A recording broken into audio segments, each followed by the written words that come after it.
को सीधे लिए चलते हैं यूपी के मुख्यमंत्री योगी आदित्यनाथ के संबोधन में।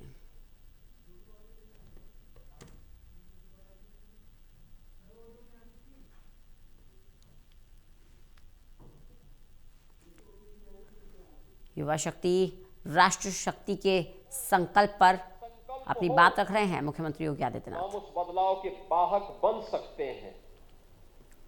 लीक से हट करके चलने की वह प्रेरणा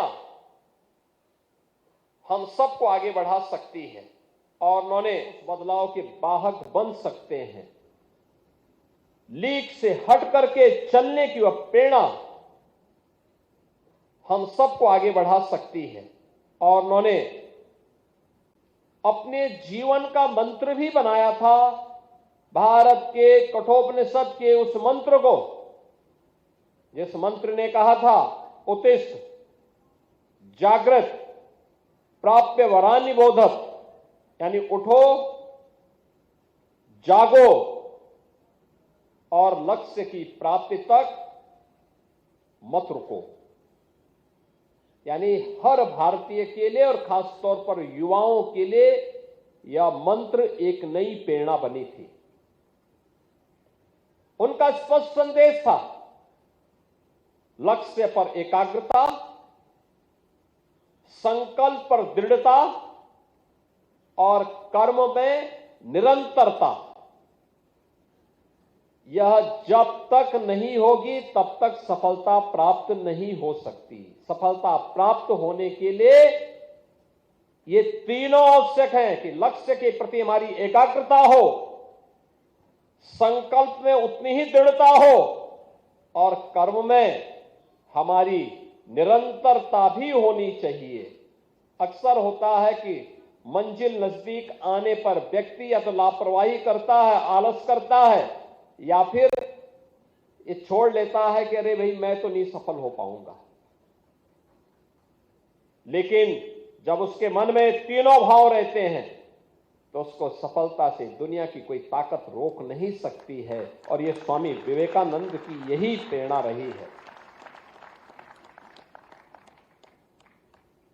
गुलामी के कालखंड में जब भारत अपने उस आत्मबोध से विमुख हो चुका था, विस्मृति के उस कालखंड में जी रहा था, तब शिकागो की उस धर्म सभा में स्वामी विवेकानंद ने घोषित किया था कि मैं भारत की उस परंपरा से आया हूं जिसने सदैव मानव कल्याण का मार्ग दिखाया है।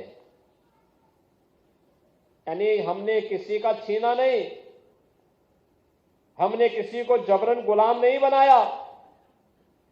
हमारे पास बल था, हमारे पास बुद्धि थी, हमारे पास वैभव था, लेकिन हमने किसी पर जबरन अपनी बात को थोपा कभी नहीं।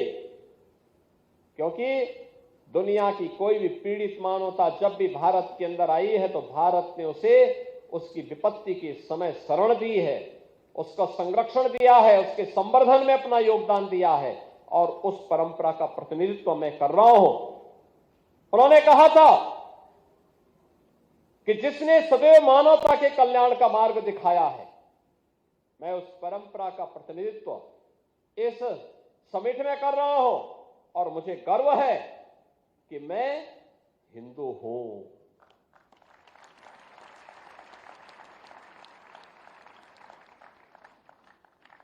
यानी मैं इसलिए कर पाया हूं क्योंकि मैं हिंदू हूं और इसलिए भारत ये कर पाया है क्योंकि भारत में हर हिंदू का एक संस्कार होता है कि वह इसको अपने जीवन का मंत्र बनाए।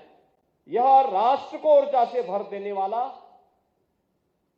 स्वामी विवेकानंद का एक उद्घोष या एक सिंह नाद की तरह ही गर्जना थी।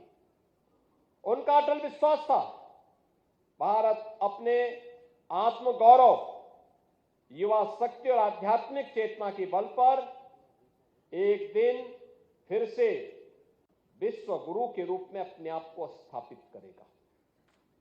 जो स्वामी जी का दृढ़ विश्वास था, आज बहनों और भाइयों हम सब उसको अपनी आंखों से मूर्त रूप लेते हुए देख रहे हैं। याद करिए ना, ये देश जब आजाद हुआ था 1947 में, उस समय देश की आजादी के साथ ही एक दिन पहले देश का दर्दनाक विभाजन और उसके विभाजन के फलस्वरूप लाखों की संख्या में कत्ले आम, ये हर